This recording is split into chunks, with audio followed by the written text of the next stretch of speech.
This exhibit is Dainty Articles Embody Amazing Artistic Attainments, an exhibition of fan faces of Ming and Qing dynasties.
Well, it's only 2:30, so I think I can see the rest of the exhibit, the rest of the museum, and maybe still have some time left. Maybe I could get over to the Arrow Tower.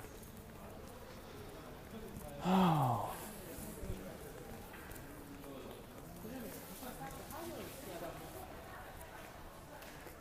The contemporary art exhibits I never get much out of.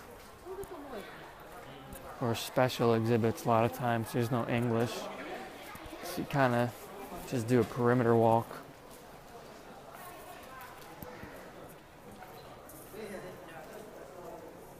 Ancient jade. At least 8,000 years ago, our ancestor discovered a beautiful stone, jade, while making polished stone tools. The start of a distinct jade carving tradition. Ancient Chinese beliefs held jade to be the crystallization of the quintessence of heaven and earth. Thus, jade was sacred and often personified as well endowed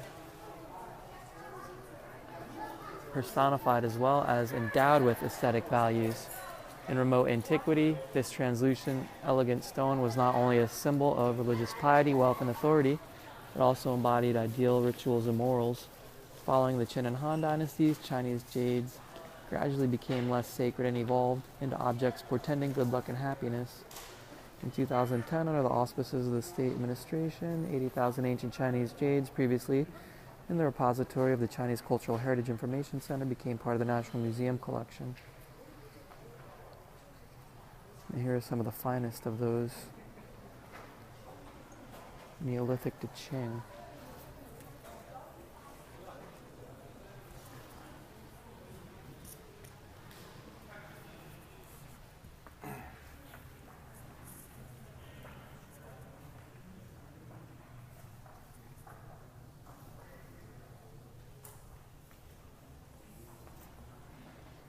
Let's see.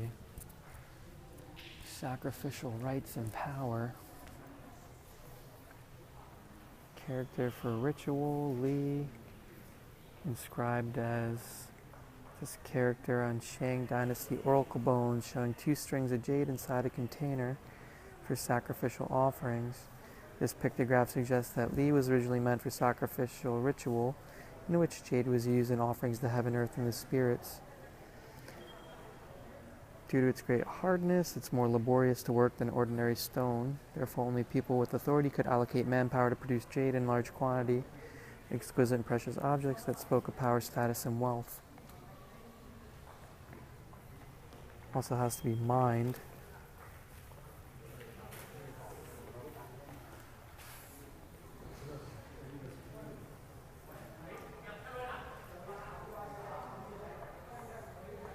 Kongs. by, this is Bay Discs. I think it's B Discs. Bracelets, jewelry in the shape of a bat.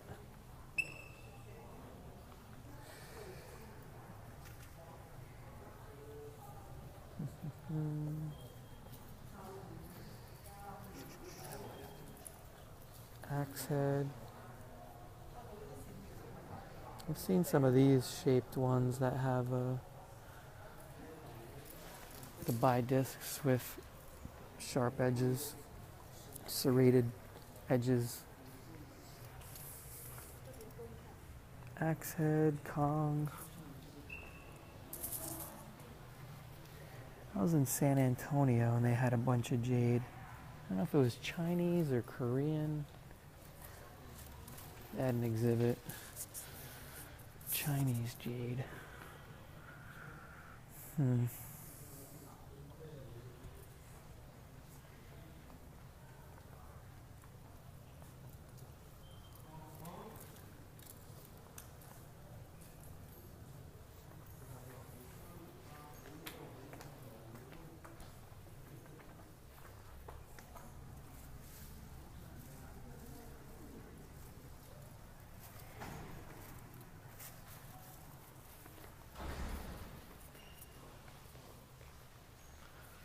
Western Joe, cult of mystical power, emphasis on morality, central to the ritual system embodying high ethics. 5 auspicious jade emerged.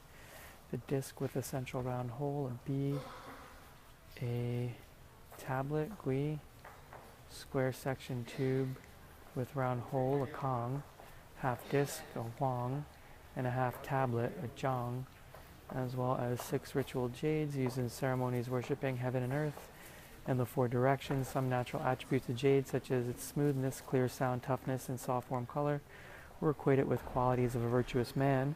Those aspiring to self-cultivation wore jade ornaments in harmony with their attire and bearings. The deceased also wore jade.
This looks like an archer's thumb ring.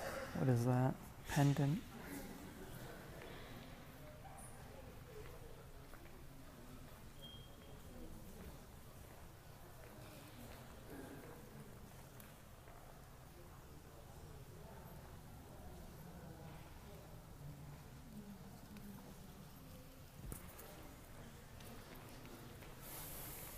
Here's a bay, a B, round disc with a hole B, and a Kong, or song.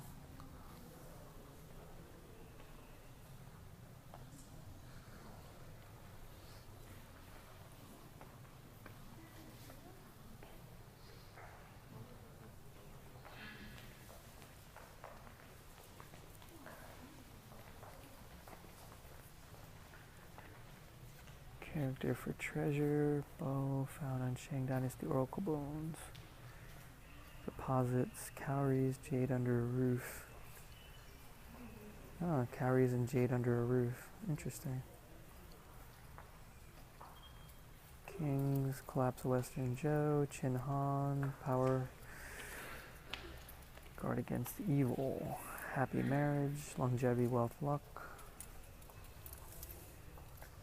There's a pig.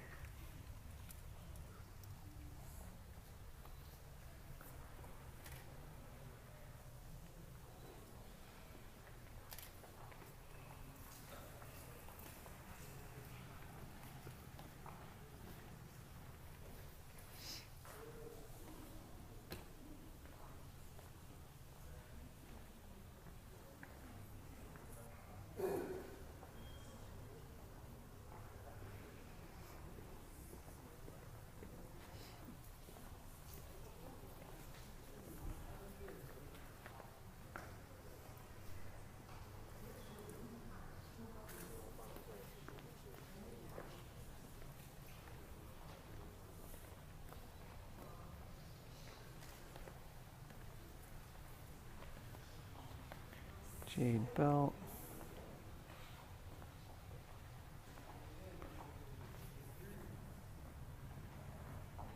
Worn by the emperor or high officials.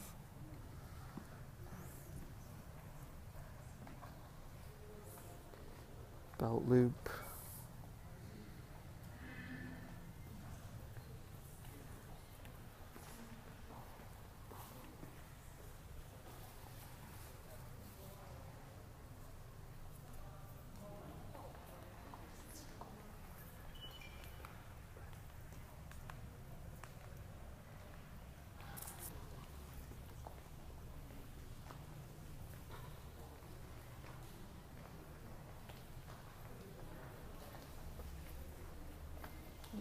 Jin dynasties, Shida, New Gen emperors, hunt fish according to the season, spring water jade ornaments, falcon, swan, autumn hill, tiger, deer, bear, autumn oak trees, Yuan dynasty, Mongols.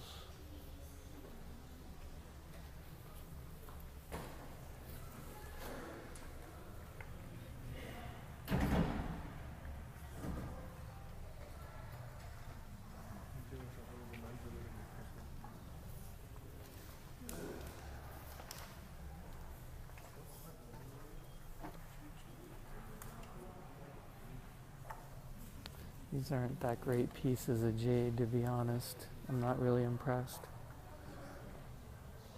I've seen a lot nicer stuff. If this is the best of the best, then their collection is second rate.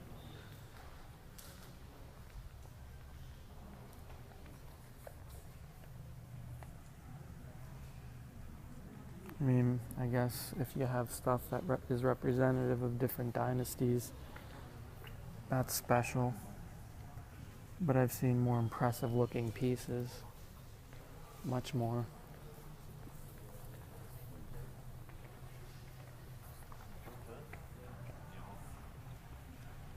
They're nothing to sneeze at, but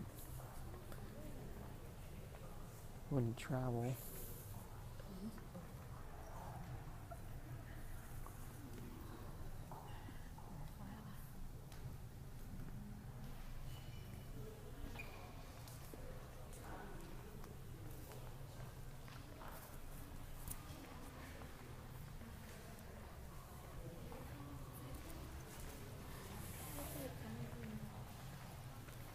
Sui Tang Qin, Qing dynasties.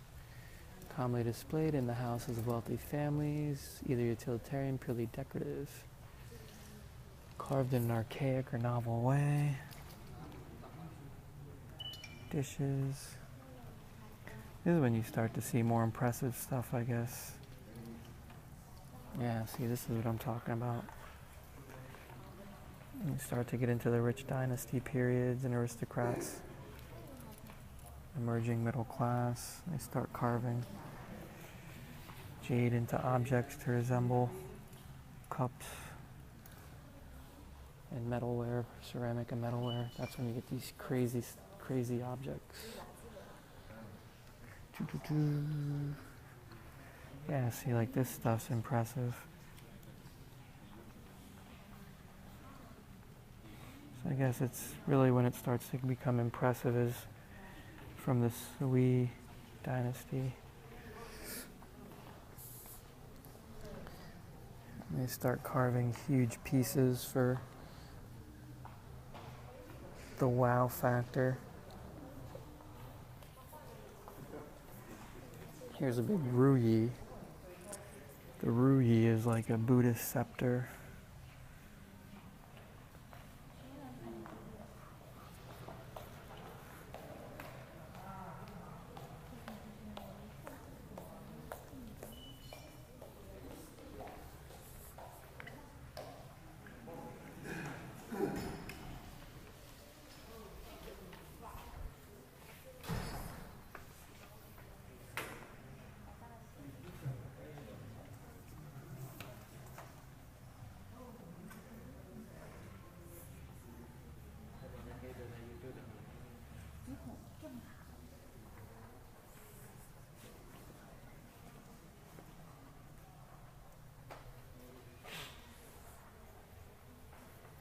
玉兰花就不行。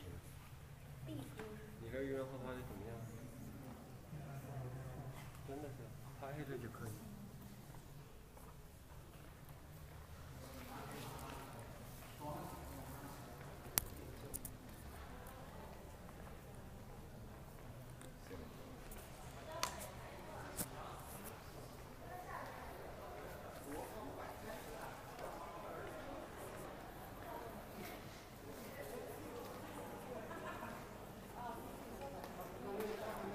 So, I think there may be one more gallery up here to visit. Did the ancient coins already? Not sure what they're installing in this exhibit. Going up or down. Painting.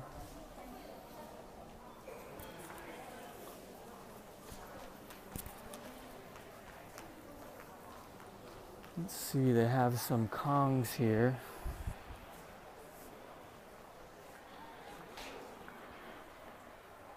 Zhang. Set of bronze Zhang. Interlace Hydra design.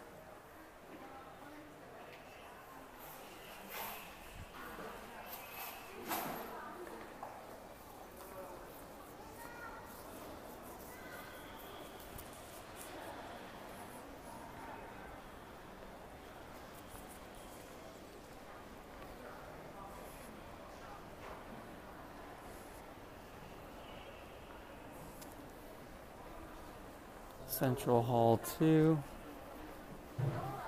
Oh wow, they have a lot more in here. This will take me the rest of the day.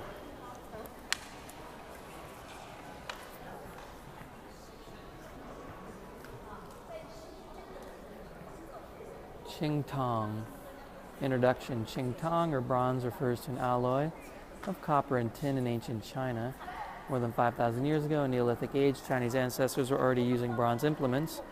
During the Chinese Bronze Age, spanning the Xia, Shang, Western Zhou, Spring-Autumn, Warring States period, bronze production reached a high point, imbued with symbolic meaning for Li ritual and Yue music. Bronze vessels were used by nobility to denote social status and uphold a hierarchical system. The shapes, decorative patterns, and calligraphic styles of bronze vessels varied at different stages in Chinese history. Tracing these developments helps to illuminate the beauty of ancient Chinese bronze art. National Museum of China boasts a rich collection of Chinese bronzes. The most famous Hu Mu Wu Ding and Ji Long Ding and Yu Ding, together with many other bronze vessels, illustrate the power and achievements in ancient Chinese bronze culture. So we're looking at bronze stuff here.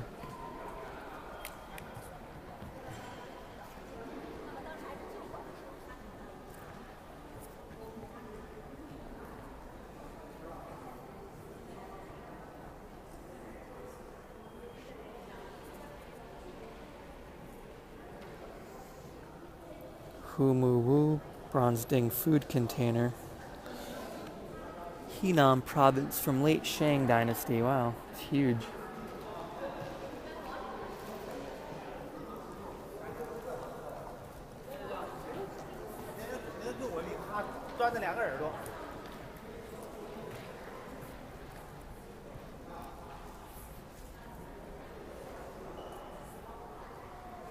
Bronze bell.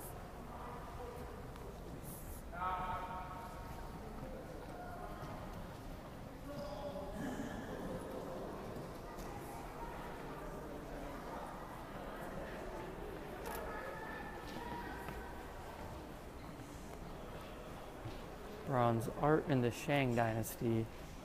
Bronze casting in the Shang dynasty followed traditions of the Erlitou culture. The late Shang saw a full flowering of Chinese bronze art as demonstrated in diversity of vessel types and shapes that combine balance and symmetry with vivid decorations. Decorative motifs on early Shang bronzes were simple and evolved toward more complicated designs later.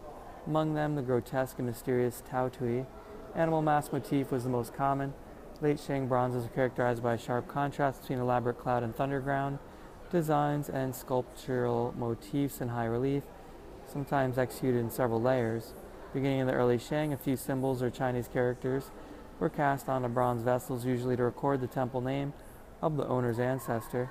Long inscriptions with over 40 characters began to appear late in the Shang and described wars, relations between the court and the nobility, and royal sacrificial ceremonies. Inscriptions were usually composed of pictographic characters varying in size and the thickness of brushstrokes.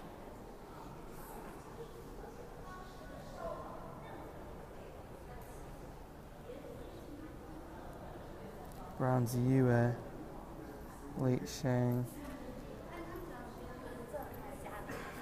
G dagger. Bronze knife.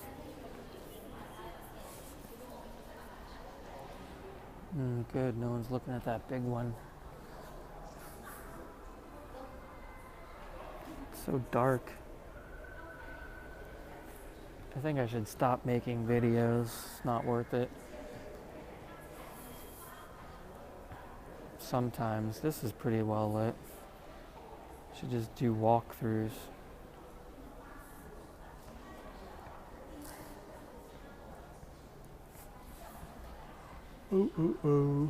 Bronze art in the Western Zhou. The Western Zhou dynasty, a rigid system was established to govern the quantity and combination of bronze vessels used by nobility at different ranks. While the early bronze were still reminiscent of Shang prototypes, unique elements from Zhou culture were incorporated, transforming vessel designs. Later in the Middle Period, a variety of new vessel types appeared, while the decorations on most early Western Zhou bronzes followed late Shang styles. A dramatic shift is observed after the Middle Western Zhou.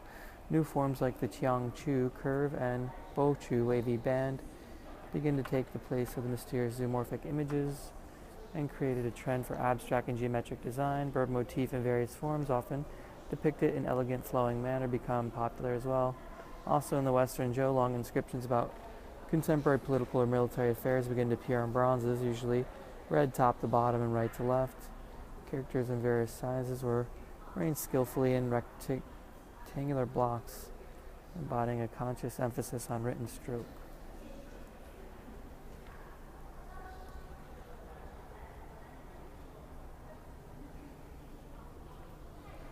Late Western Zhou, early Western Zhou.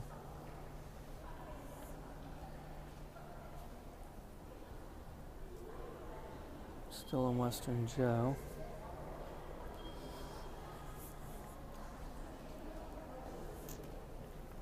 Bronze art in the Spring and Autumn Warring States period. Despite a few novel vessel types, bronzes in the early Spring and Autumn period largely followed late Western Zhou traditions. In the mid to late period, unique regional shapes, decorations, casting techniques, and combinations gradually emerged.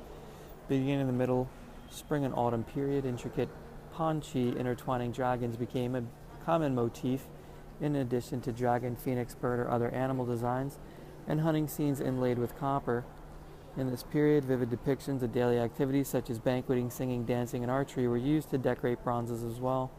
The purely geometric designs that emerged in the early Warring States period were enriched with inlay techniques using gold, silver, copper, turquoise. In the mid-late Warring States period, bronze inscriptions in the Spring and Autumn period usually recorded the activities of the state rulers or ministers. The script style of the mid to late period featured slender characters and sinuous strokes, sometimes inlaid with gold and silver. In the states of Chu, Song, Kai, and Wu, known for a special artistic style of writing featuring strokes embellished with bird or insect shapes, the Warring States period inscriptions were more often incised than cast on bronzes. Historic events became less common subject as inscriptions increasingly explain the reasons for making the vessel, the identity of its owner, the name of the craftsman and official supervising its production, and the location and keeper of the vessel. Various non-official scripts were from different states were in common use.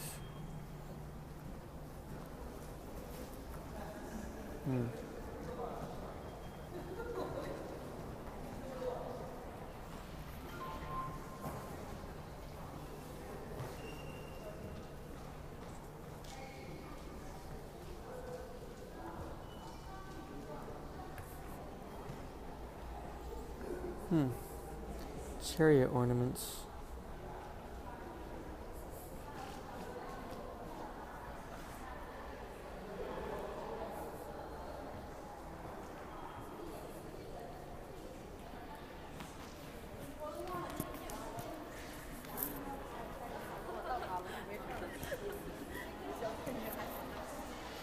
Let's see.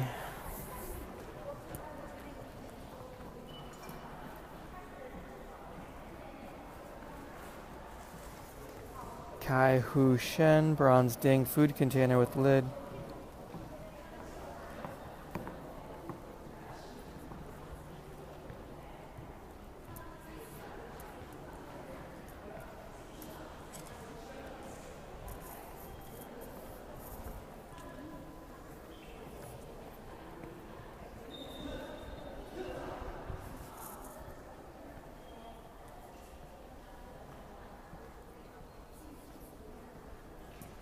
Let's see.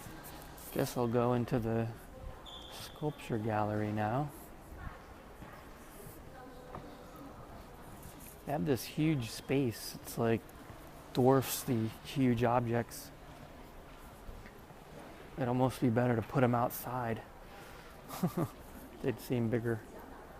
Introduction. Buddhism originated in the 6th century BC, ancient India. Earliest Buddhist sculpture emerged in Gandhara region northwest of ancient India, showing Hellenistic influence. After Buddhism spread to China around the 1st century AD, Buddhism sculpture incorporated traditional Chinese elements gradually, resulting in a unique Chinese style. The themes, materials, and techniques of ancient Chinese Buddhist sculpture varied according to region and period, as highlighted in this exhibition by finely carved stone sculptures from the Qingzhou in Shandong province. The radiant seated Bodhisattva in the grottos of Tianlongshan in Shanxi province, carved during the High Tang, and the figures of the Tibetan Buddhism produced by imperial workshops in the Ming Dynasty. In particular, elegant wood-carved Bodhisattva of Song Dynasty is an unparalleled work of wooden Buddhist sculpture from ancient China. These images inspire understanding about the philosophy of Buddhism through artistic expression and illustrate the evolution of Chinese Buddhist sculpture.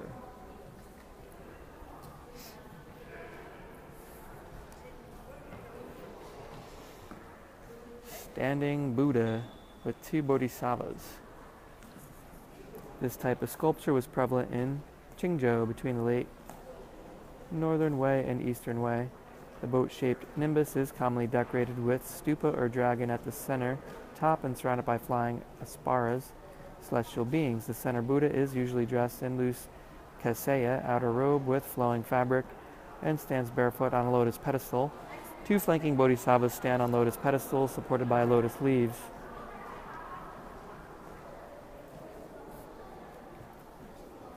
Ancient Indian Buddhist sculpture. 1st century, under the Hellenistic sculpture influence, Buddhist sculpture emerged in Gandhara region, northwest ancient India, present-day northern Pakistan, eastern Afghanistan, showing a blending of ancient Greek and Indian civilizations.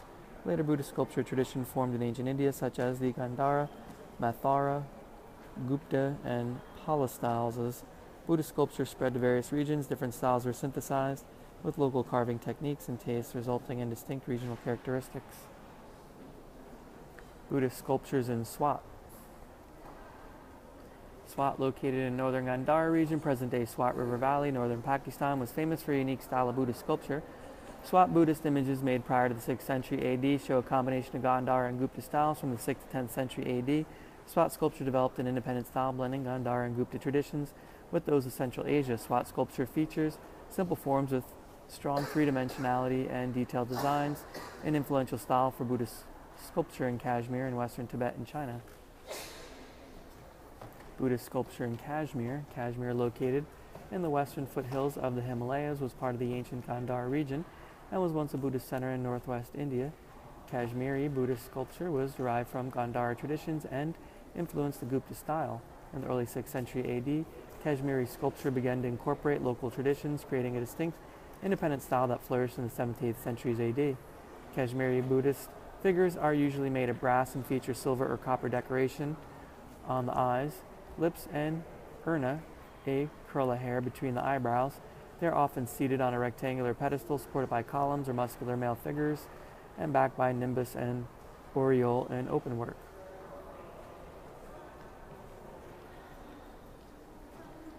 Buddhist sculpture in Northeast India. Northeast India, now the Bihar and Bengal region in India and Bangladesh, was a hub for tantric Buddhist sculpture. The Pala dynasty ruled over this region and created an Indian Buddhist art known as the Pala style. Pala style evolved from Gupta traditions and incorporated local elements. The figures are noted for smooth silhouettes and diaphanous, close-fitting robes, and were an important influence on Tibetan sculpture. Buddhist sculpture in Nepal. Nepal, bordering India on the east and west and south, is the historic birthplace of Sakya Muni at Lumbini, as well as Buddhism. Nepal Buddhist sculpture, usually made of copper, followed Gupta style, featuring robust bodies wearing diaphanous robes, and was influential in China.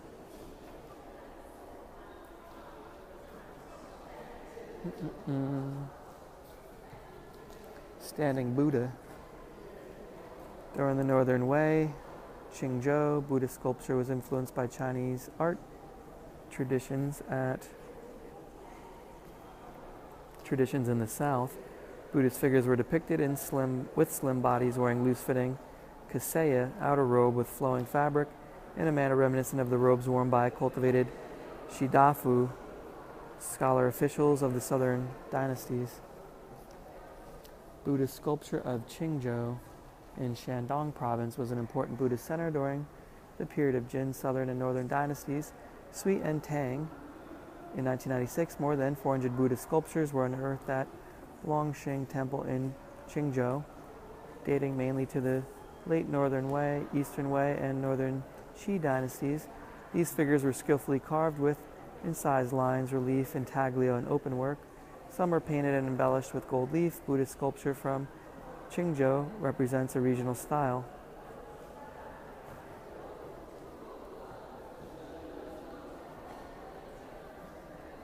Shan Yeni Buddhist votive tablets. The Shan Yeni refer to miniature clay tablets with Buddhist images stamped from clay, wood, or metal molds. This relatively simple technique for mass-producing inexpensive clay images originated in ancient India. It was introduced to China in the Northern Wei dynasty and reached its heyday during the Tang dynasty.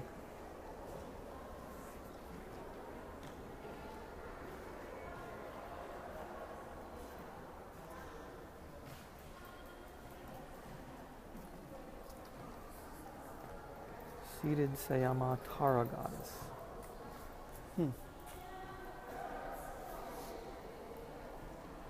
Fatter face and skinnier face, basically. Buddhist sculpture of Chinese influence. After Buddhism spread to China, 1st century AD, Buddhist icons gradually transformed by local culture, creating a unique sculptural style that demonstrated the influence of Chinese culture. Southern Northern dynasties saw a trend of Sinization as Buddhist sculpture in the Chinese inland gradually became dependent of Indian and Central Asian influences. Elegant, slender figures of Northern Wei dynasty, the majestic, dignified style of the Tang dynasty, graceful, refined sculpture Song dynasty, best examples of the stylistic evolution of Chinese Buddhist sculpture. They reflect Chinese people's creativity as well as positive attitude to absorb foreign cultures and are an important chapter in the history of ancient Chinese sculpture.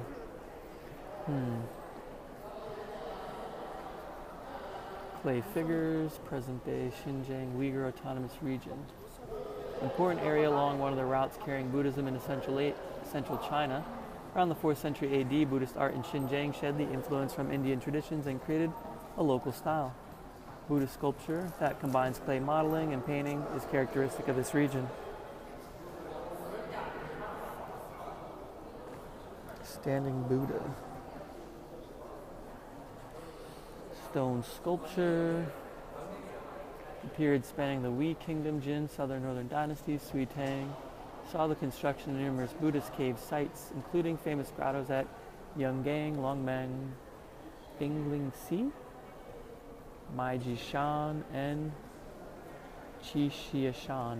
These grottos stimulated the production of Buddhist images across China, and stone sculpture became mainstream. Stone Buddhist sculptures from Qingzhou, Tianlongshan, and Chuiyang signaled the departure from Indian prototypes and creation of innovative Chinese style.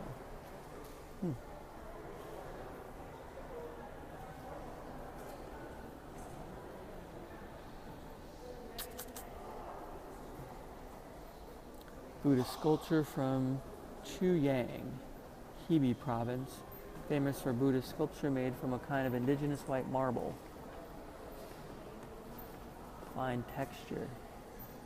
Chuyang white marble sculpture first appeared in the late Northern Wei, reached the high point during the late Eastern Wei, Northern Qi, and Sui period, and declined after the Tang.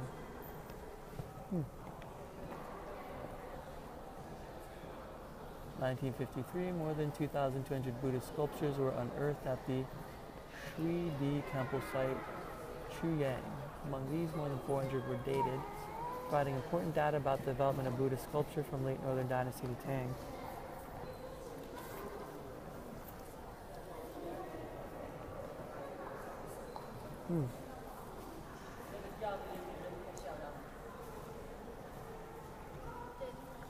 Avalokitesvara.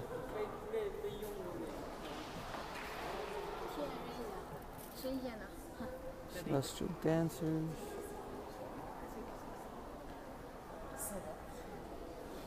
Seated Manjusri Bodhisattva. Bronze sculpture beginning in the Ming. Bronze Buddhist sculpture became more varied in style and emphasized both fine casting techniques and elaborate ornamentation.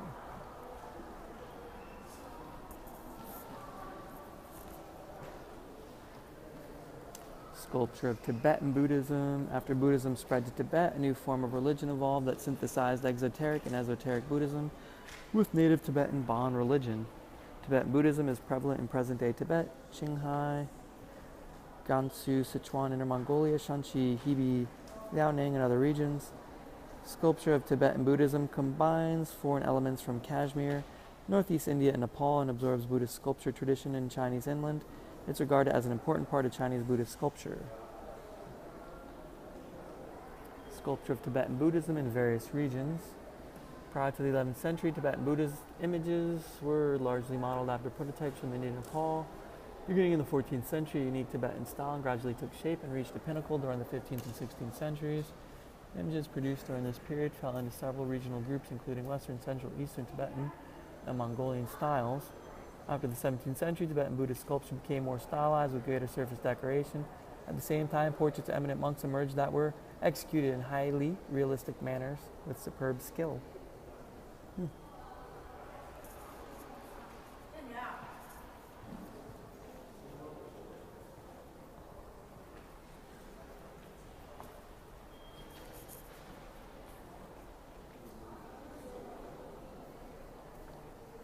Seated Bodhisattva.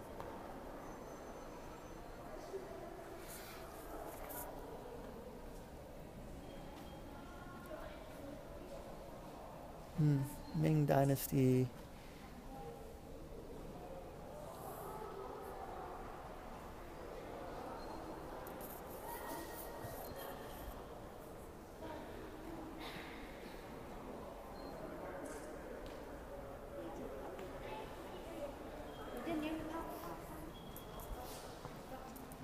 Ming-Qing Imperial Sculpture. Ming-Qing Imperial Workshops manufactured sculpture of Tibetan Buddhists on a large scale that incorporated techniques and styles from traditional Chinese sculpture, such as reserved and gentle facial expression, ornate decoration, and fine carving.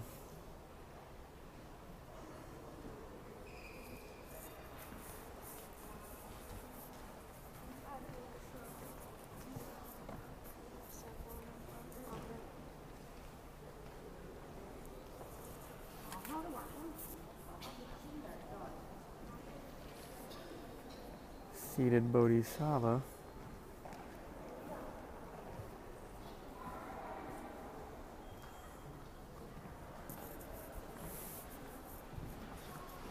Wooden sculpture. Beginning in the Song Dynasty, wood-carved Buddhist sculpture became popular in China, emphasizing sculptural form and skilled craftsmanship. Bodhisattva figures of the Song broke away from traditional restraints and developed an independent style based on natural beauty expressed in elegant and refined manner.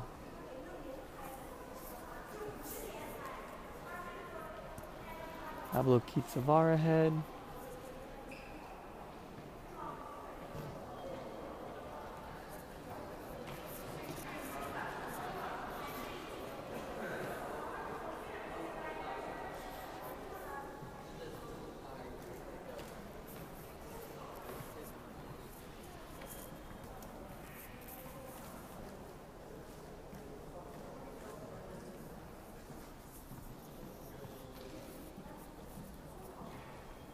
Jeweled necklace.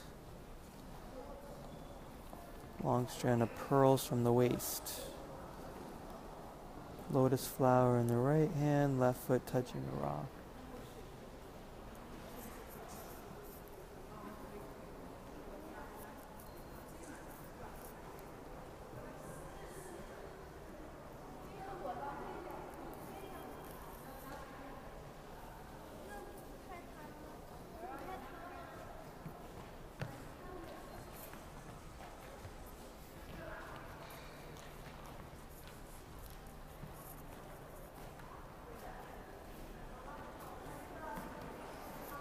Standing Bodhisattva, Chi Bodhisattva figure.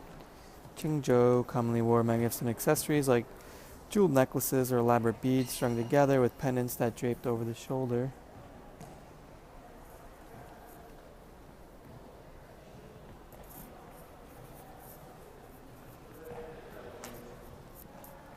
Buddhist sculpture from Qingzhou.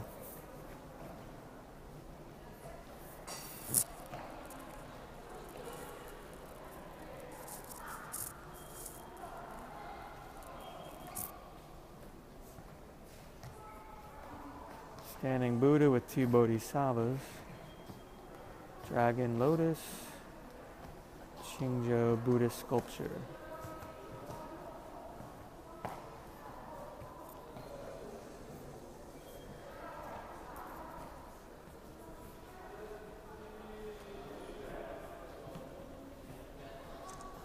Standing Buddha with two bodhisattvas.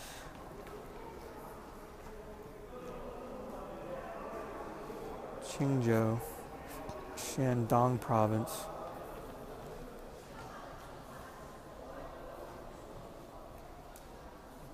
Wei, Northern Wei dynasty, 386 to 534 AD. Well, I don't know if there's another gallery up here. It's probably going on 3:30 now. 3:17. So I have about an hour and a half left at the National Museum of China. What would I do if I couldn't make my videos? I think the most valuable thing I've gotten from making my videos is that you have to create some kind of an impetus for yourself to engage with the material. Otherwise, you're just gonna do what's easy. And when you read things in your head, you don't get much out of it because it's, all in your head.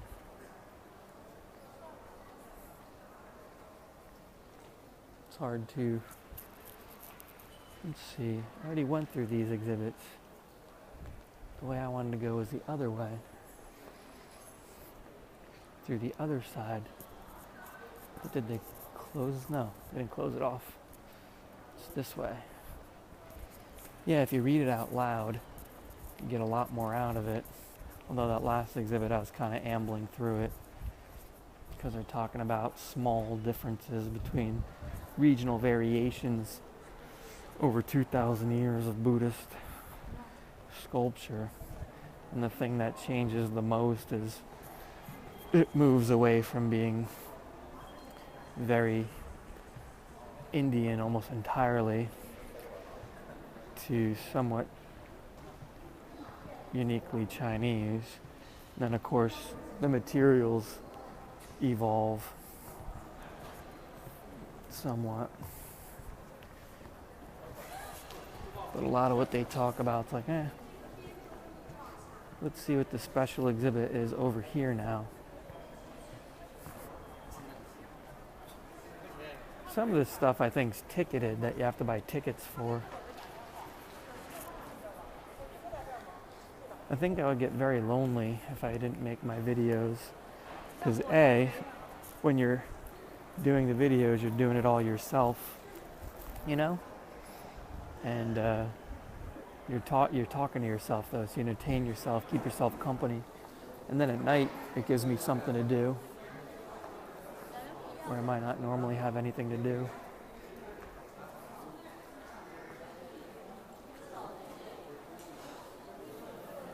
Ah, this is the European thing. I have to buy a ticket.